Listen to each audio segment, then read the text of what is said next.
sommaire des actus de la semaine, direction la NBA du collège de Niederbronn. C'est parti pour une 4e phase de travaux au cœur de la cité thermale. Petit tour du côté des actualités littéraires et tout de suite, Taxi pour tous fête sa 10 000e passagère. Juin 2006, la communauté des communes du pays de Niederbronn lance un service de transport à la demande, Taxi pour tous. Novembre 2008, ce même service fête sa 10 000e passagère. Un bilan positif pour la société Bus Est, prestataire de ce service. La première année, on a transporté 3 000 clients, sachant que sur la deuxième année, on a transporté 4 800 clients.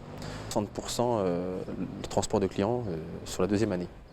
À raison de 2 € par course et quelle que soit la destination à l'intérieur de la communauté de communes, ce service est ouvert à tous les habitants de plus de 14 ans. Mais c'est tout particulièrement pour les personnes âgées ou à mobilité réduite que ce service a été pensé.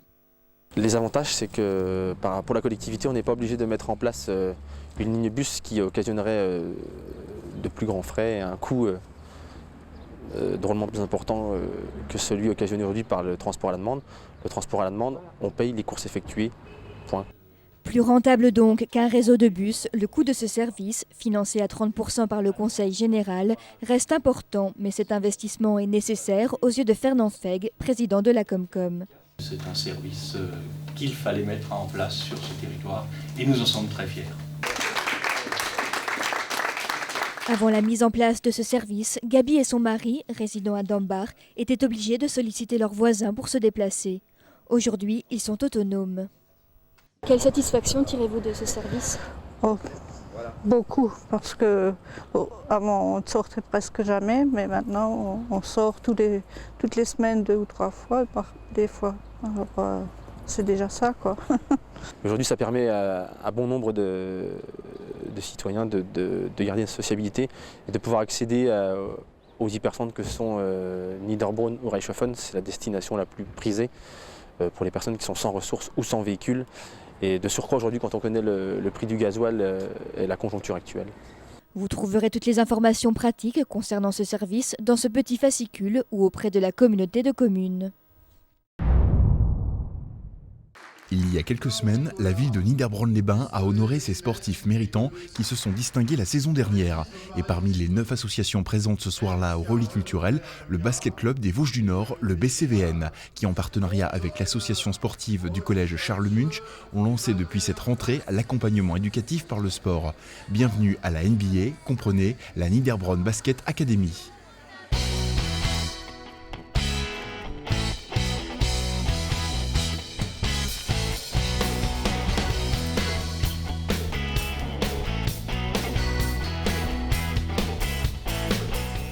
Pour mieux comprendre le principe, retour en classe. Il est 16h30 et derrière cette porte, on potasse sur les devoirs à rendre pour le lendemain. Ici, on forme de la graine de champion, à la fois dans le travail scolaire et le sport. Une initiative lancée par ces hommes, tous deux basketteurs et professeurs au collège. Et pour démarrer cette aventure, il a fallu dans un premier temps convaincre monsieur le principal, qui en ce qui le concerne, a trouvé très vite de l'intérêt à la chose. En fait, l'idée, c'est de créer une espèce une excellence basket.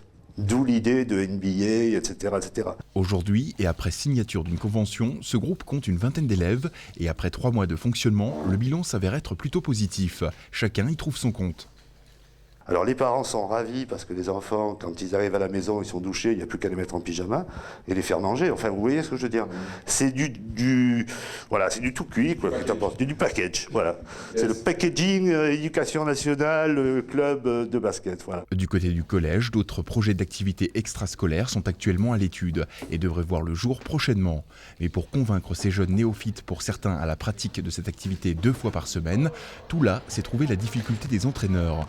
On veut quand même tabler sur du ludique. On sait qu'il y a des débutants, on sait qu'il y a des gamins qui connaissent encore pas grand chose au basket. Et pour vraiment les captiver, il faut que ce soit ludique. Donc on va beaucoup travailler sur la construction de nos séances. On cherche aussi bien sûr à maintenir leur motivation et leurs efforts dans le domaine scolaire.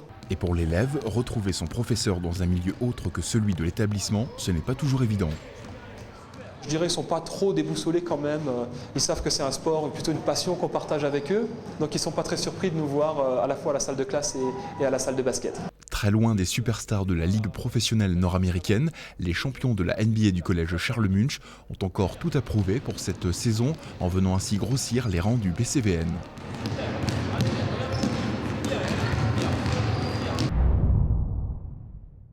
À Niederbronn-les-Bains, des engins de chantier ont pris à nouveau possession de la ville depuis fin octobre. Au programme, la 4e tranche du projet de ville intitulé Le Murmure romain. Un chantier qui concerne cette fois-ci le tronçon de l'avenue Foch, reliant le parc du Casino à l'église Saint-Martin. Coût des travaux, 1 million d'euros.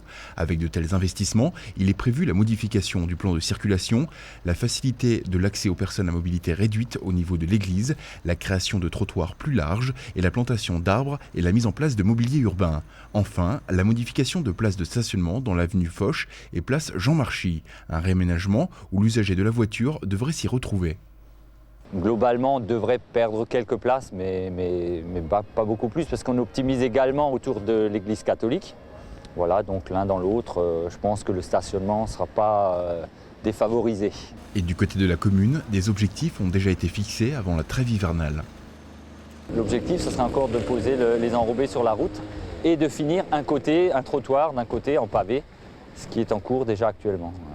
Par la suite, les vestiges romains situés sous le parking seront mis en valeur. Fin du chantier prévu pour début juin 2009 et notez également que des déviations sont actuellement en place en raison des difficultés de stationnement et de circulation.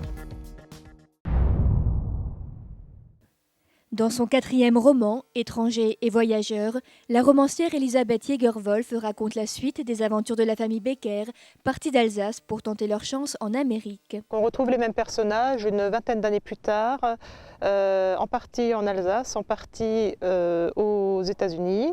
Ils ont grandi, ils sont installés sur leur exploitation forestière au bord du Mississippi et malheureusement la guerre de sécession éclate avec tout son tribut et son cortège d'événements, de malheurs, de suspense qui viendra aussi frapper la famille Becker. Une partie de la famille va revenir en Alsace, un désir de retrouver sa terre natale, ses racines. Les personnages se retrouvent notamment aux environs de Wissembourg auprès d'une communauté ménonite en pleine guerre de 1870.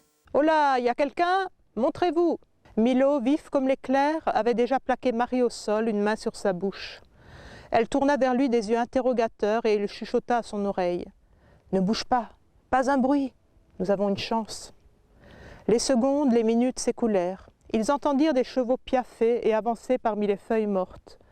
La patrouille, probablement des soldats allemands, s'éloigna dans la direction opposée. Milo relâcha son étreinte et Marie se releva prestement. Il chuchota, « Pas un mot. Nous allons passer par le ravin. Tu t'en sens capable? Tu oublies que j'ai passé mon enfance sur les pentes du petit ballon. » Entre l'Amérique et l'Alsace, la guerre de sécession et la guerre de 1870, ces personnages évoluent dans la grande histoire à la quête de leur identité personnelle. L'ouvrage repose également sur une documentation historique précise, une volonté d'être fidèle à la réalité passée. Ça a été relu par des historiens qui ont approuvé. Il n'y a pas d'entourloupe à ce niveau-là. On apprend beaucoup de choses, mais sur le mode plaisant du roman. Les prochaines dédicaces auront lieu le 13 décembre à la librairie Hollinger de Beach et le 14 décembre à la Maison de la Presse à Haguenau.